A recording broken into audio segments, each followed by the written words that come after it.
How y'all doing, man? 888, peace and prosperity. Today the best day ever. Tomorrow gonna get better. All credit, all respect, all power go to the Most High. Thank you for giving me more life, seeing another day, seeing the moon, seeing the stars, and being able to talk to people and give out your word. Keep us in your favor, God, and keep your presence with us at all times. I know y'all probably ain't gonna be see me, but so I want to read some to y'all. So I'm in Job 24 through 26. I'm at 25 right now. So I want to say this. Okay, so this is let's get to it. And I ain't gonna say I might. You know what I'm saying? I got a little situation going on personally, so I may not be posting as much. You know what I'm saying? Especially a little situation happened with the police the other day and stuff like that. So, you know what I'm saying? Just gotta get stuff situated. I gotta get off the streets somehow, some way. But I just ask God to keep me surrounded in His presence. You know what I'm saying? So let's get it. Or no pity party. You know what I'm saying? Just I know I gotta go through certain trials and tribulations, and I gotta keep my head up. You know what I'm saying? Be humble. So let's get it. God is the one to fear. Bildad from Shahar said, God is the one to fear, because God is in control and rules the heaven. Who can count his army of stars? Isn't God the source of light? How can anyone be innocent in the sight of God? To him, not even the light of the moon and stars can ever be pure. So how can we humans, when we are merely worms? Job's replied to Bildad, you have really been helpful. Job said, you have really been helpful to someone weak and weary. You have given great advice and wonderful wisdom to someone truly in need. How can anyone possibly speak with such understanding? Remember the terrible trembling of those in the world of the dead below the mighty ocean. Nothing in that land of death and destruction is hidden from God. Who hung the northern sky and suspended the earth on empty space? God stored water in clouds, but they don't burst. And he wraps them around the face of the moon. On the surface of the ocean, God has drawn a boundary line between light and darkness, and columns supporting the sky tremble at his command. By his power and wisdom, God conquered the force of the mighty ocean. The heavens became bright when he breathed, and the escaping sea monster died at the hands of God. These things are merely a whisper of God's power at work. How little we will understand if this whisper ever turned into thunder. Some of my eye. Gotta wash my face. Okay, I am desperate. 27.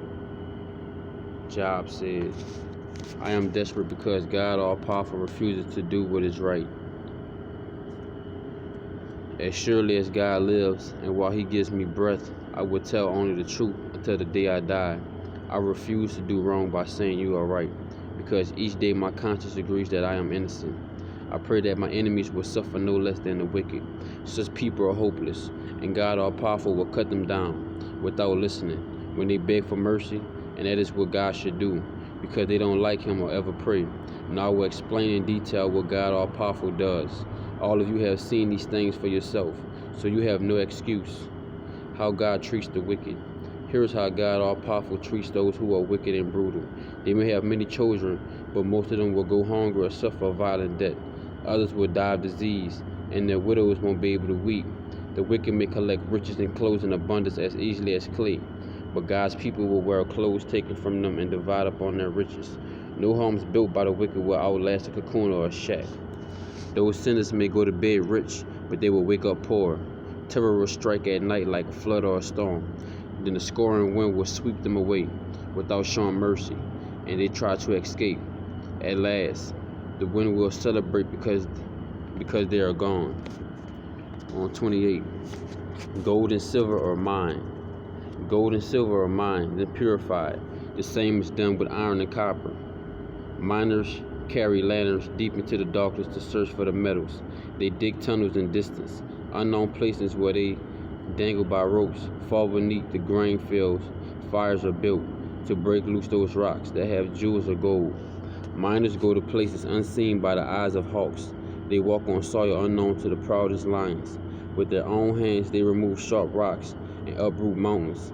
They dig through the rocks in search of jewels and precious metals. They also uncover the sources of rivers and discover secret places. Hold on. Hold up. Where is wisdom found? But where is wisdom found? No human knows the way, nor can it be discovered in the deepest sea. It is worth much more than silver or pure gold, or precious stones. Nothing is its equal, not gold or costly glass. Wisdom is worth much more than coral, jasper, or rubies. All the topaz in Ethiopia and the finest gold cannot compare with it. Where then is wisdom? It is hidden from human eyes and even from birds. Death and destruction have merely heard rumors about where it is found. God is the only one who knows the way to wisdom, because he sees everything beneath the heavens. When God divided out the wind and the water, and when he decided the path for rain and lightning, he also determined the truth and defied wisdom. God told us wisdom means that you respect me, the Lord, and turn from sin. Job continues, I long for the past. 29. Job said, I long for the past, when God took care of me and the light from his lamp showed me the way through the dark. I was in the prime of my life. I was in the prime of life. God all-powerful was my closest friend, and all of my children were nearby. My herds gave enough milk to bathe my feet, and from my olive harvest flowed rivers of oil. When I sat down at the meeting of the city council, the young leaders stepped aside while the older ones stood and remained silent. Everyone was pleased.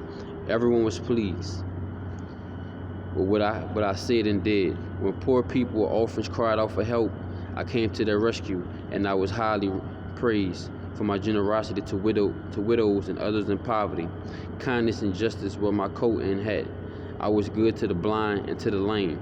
I was the father to the needy, and I defended them in court, even if they were strangers. When criminals attacked, I broke their teeth. Just like last night. Just like tonight. Hold up, we're gonna get to that. Alright. When criminals attacked, I broke their teeth and set the victims free. I felt certain that I would live a long and happy life, then die in my own bed. In those days I was strong like a tree with deep roots and with plenty of water. I like an archer's new bow. Everyone listened in silence to my welcome advice. And when I finished speaking, nothing needed to be said. My words were eagerly accepted like the showers of spring, and the smile on my face renewed everyone's hope. My advice was followed as though I were a king leading my troops or someone comforting those in sorrow. Young people now insult me. 30. Although their fathers would have been disgraced, and my sheepdogs, and those who insult me are helpless themselves. They must claw the desert sand in the dark for something to satisfy their hunger. They gather tasteless shrubs for food and firewood, and they are run out of towns as though they